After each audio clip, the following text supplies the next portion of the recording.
Colorado's head coach, he goes by primetime. And of course, the Buffs will be playing in primetime in 2024. I'm going to tell you what it means for their season and how they can use it to their advantage.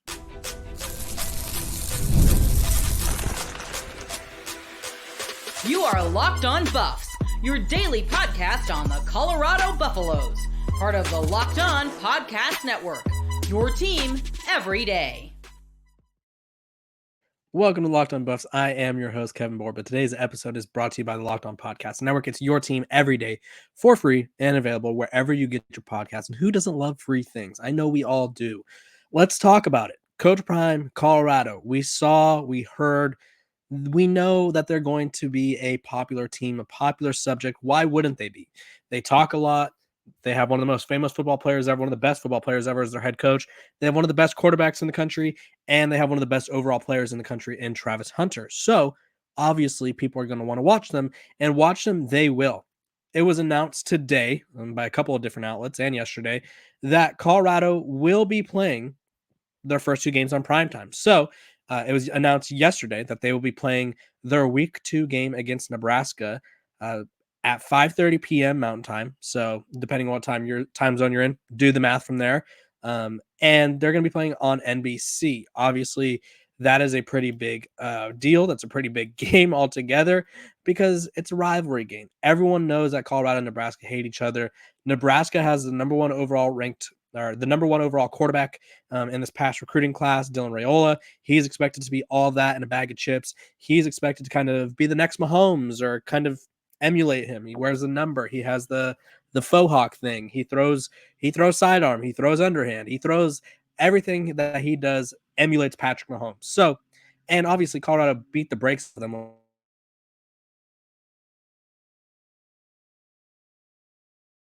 So they get to play that game on September 7th at 5:30 p.m. Mountain Time on NBC. Pretty big deal, right? Well, that's not the only game that they're going to be playing in prime time, as their first game, opening week, Thursday night at Folsom Field against the North Dakota State Bison. 6 p.m. Mountain Time, ESPN. It's going to be a massive deal. I think a lot of people are going to be tuning into that game because, and it's true, this isn't me saying it's going to happen, but it's very true. Colorado could lose that game. North Dakota State is a juggernaut regardless of whether or not their coach is there or not. They've had coaching changes before, and they've continued to be juggernauts. Let's just put it how it is. You don't win, I think, like 9 titles in 11 years or whatever it is by not being elite. And North Dakota State is a very scary opening game. Colorado will have no time. Like, I forgot, who did Colorado open with this past season? Colorado opens with a team where realistically, and I'm pulling up their schedule right now because I don't think they were challenged, or they should have been challenged that much by any of their opening games. Oh, they opened up at TCU. That was a challenging game, right? But that was a game where everyone was like expecting Colorado to be up for it because TCU had just come off a national title appearance. So there was no reason for Colorado to be sleeping on TCU. North Dakota State, FCS program.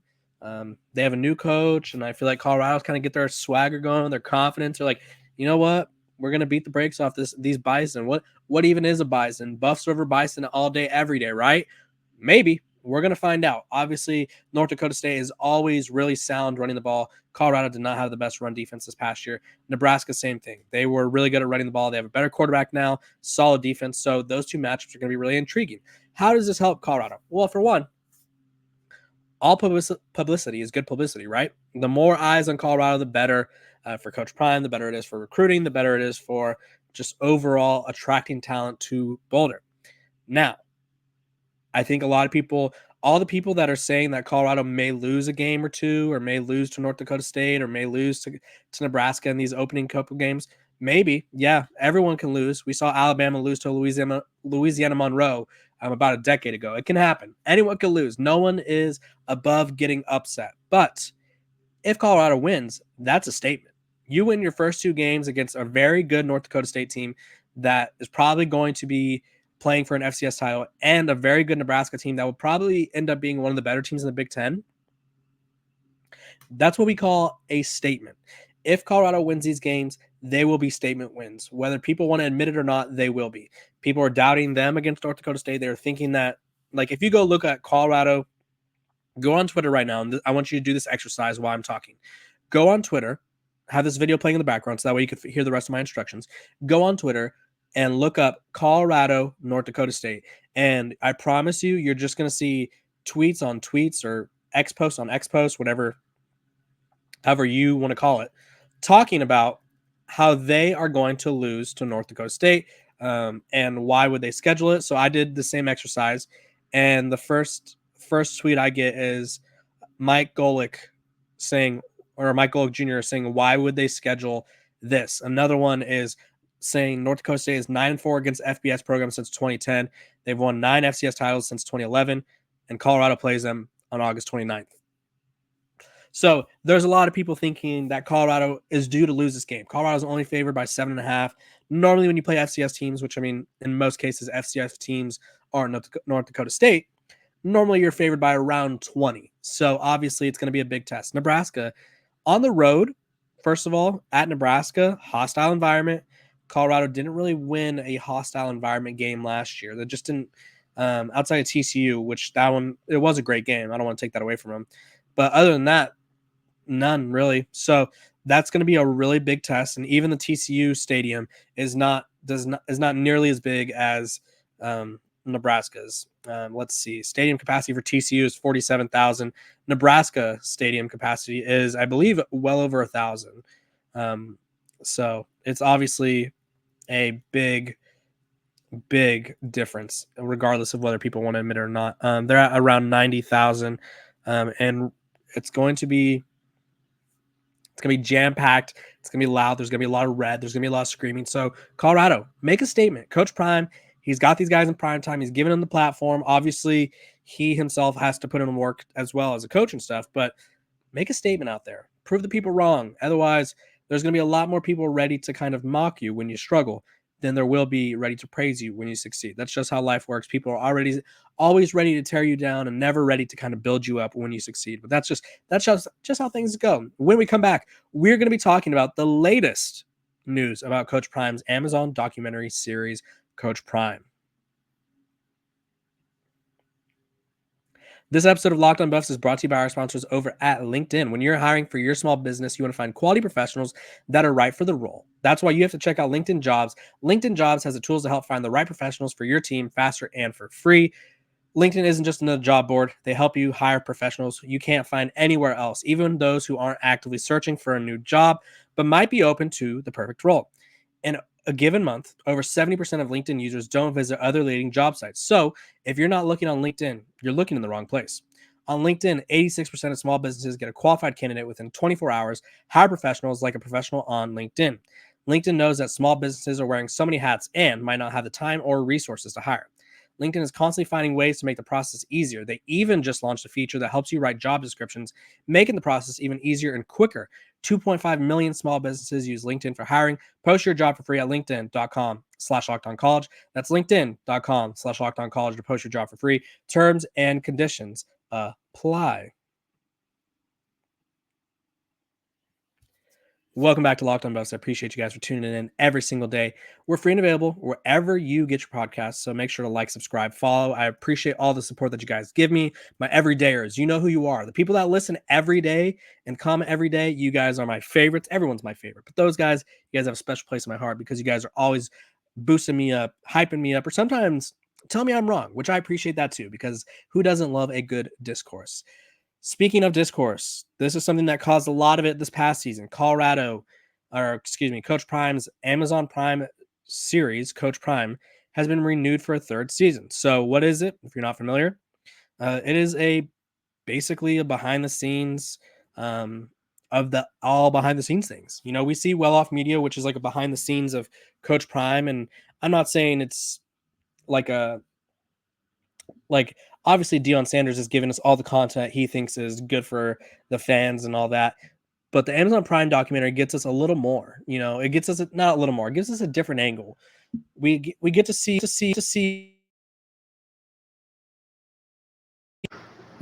different perspectives from coaches. We get to see the fan perspective in the video. It was really an interesting sight to see this past season. I'm going to do what I did last season, season 2, which I'm going to watch episodes when they come out. I'm going to give you guys a breakdown, what I took away. But it was really revealing this first season, because I think it's almost, I don't know how to explain the difference, because we see so much with Bucky's coverage, but with the Amazon Prime doc, there was just like a sense of, we saw the highs and lows, and the lows were very low. Like it went from Coach Prime crying in the on the training table, thanking God for the opportunity, thanking God for everything that he's accomplished, to it's week whatever, they've lost a few games in a row by now, and Juwan Mitchell is taking a phone call while the rest of the team is listening to Coach Prime talk, or Bishop Thomas, who was clearly one of Coach Prime's favorites, which that's another way you kind of,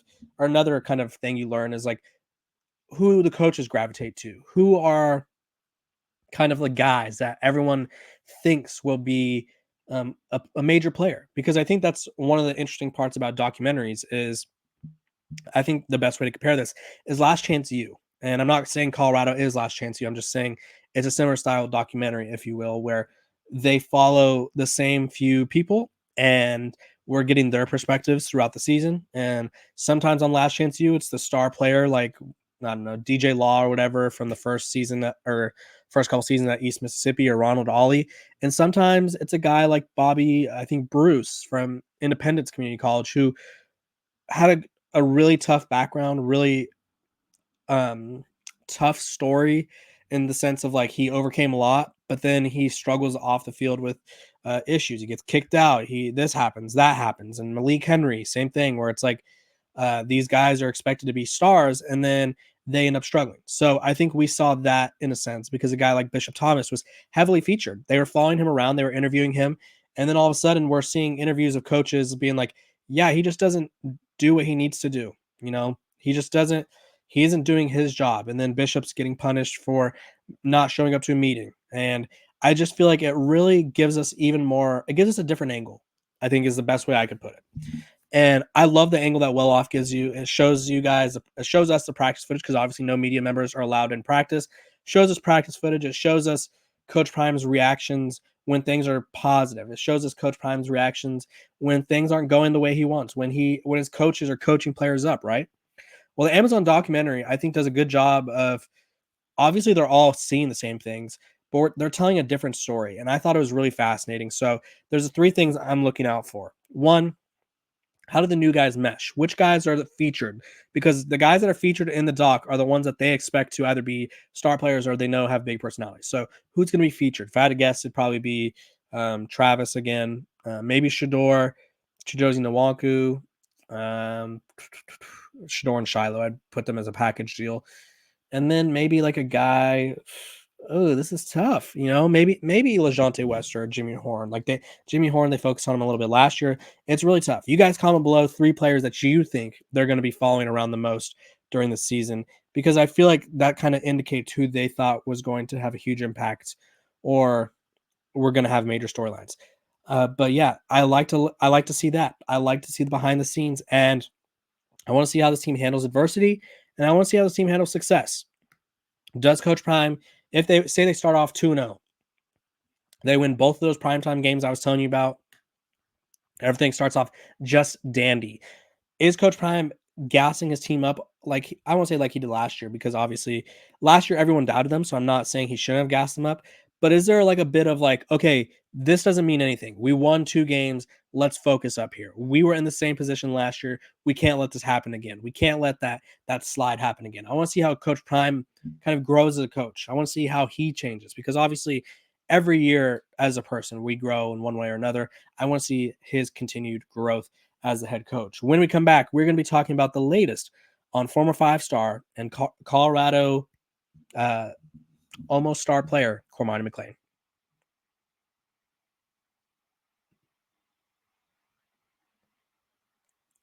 Welcome back to Locked on Buffs. I appreciate you guys for tuning in every single day, making me your first listen of the day. Before we continue, are you guys watching Fox Sports or ESPN on your TV all day and you have to turn down the volume with all the shouting? Make the switch to Locked on Sports Today, a free 24/7 sports streaming channel program for you every day to bring you the biggest stories without all the screaming. Locked on Sports Today brings you can't-miss analysis, opinions, and news, streaming 24/7 on YouTube or the free Amazon Fire TV channels app, part of the Locked On Podcast Network.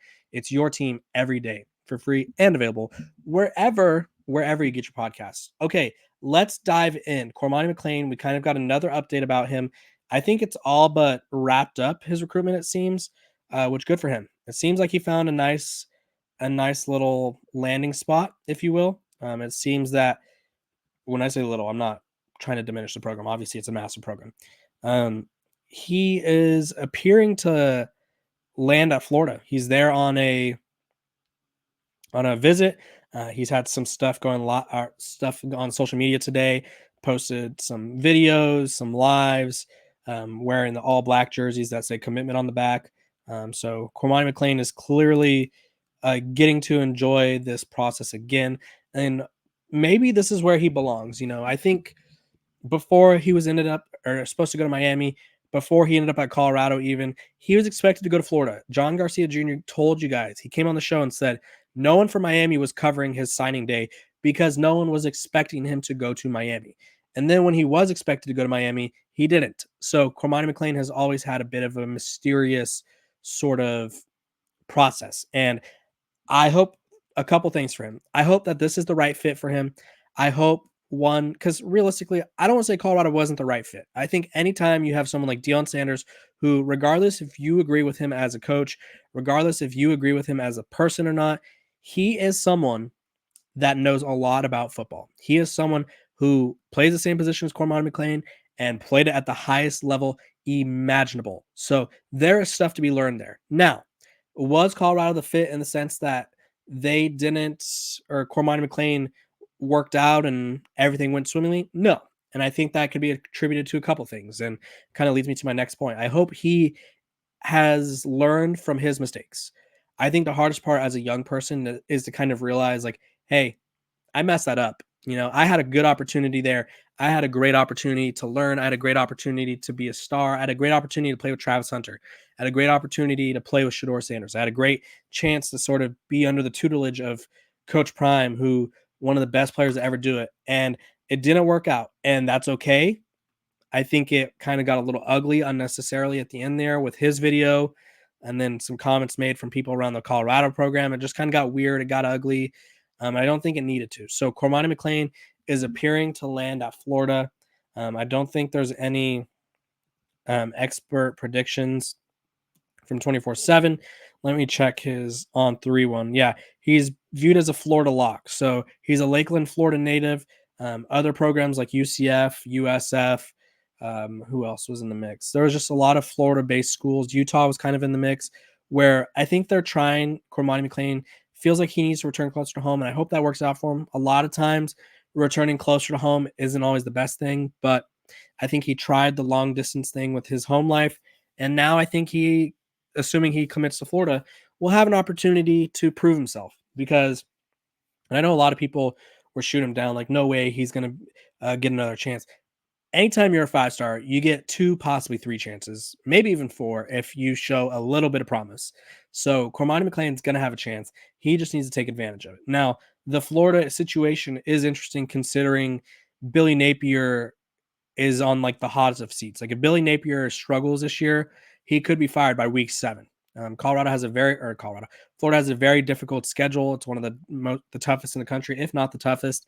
And I don't know if that's like the right decision for Cormani, in the sense that, like, there may not be coaching stability, but I do think if he thinks it's the best fit for him, which Florida obviously always had his attention, then by all means, Cormani, you go there, you go live it up, you go play the best ball you could play, and I'm sure a lot of Colorado fans will be cheering for you. Either way, I just do think it's interesting that this is where he ended up. Glad he found another home, or as glad as he's in the process of finding another home. This college football transfer portal stuff gets a little weird. I think people forget that we're humans. I think people forget that he's a young kid, and sometimes it gets a little ugly out there, and I don't think it always needs to. So I think everyone should be rooting for Cormani McClain to find a perfect landing spot, to find his footing at the college level. Otherwise, it's at that point, he's a young guy that's trying to figure out life. And we all remember being young. I mean, I still consider myself young. We all remember being young and trying to make the right decisions all the times, and it's not always easy. So good for Cormani McClain finding a new home. And I'll keep you guys updated on where he ends up. Appreciate you guys for tuning in to Locked On Buffs, making me your first listen of the day. We're free and available wherever you get your podcast. So make sure to like, subscribe, follow, all that jazz. I want to get to 6,000 by the start of the season. Lofty goal, but I feel like we could do it. I appreciate all the support that you guys give me. Make sure to share, like it, follow it, whatever you guys need to do. Make sure to do it. I appreciate you guys. See you tomorrow.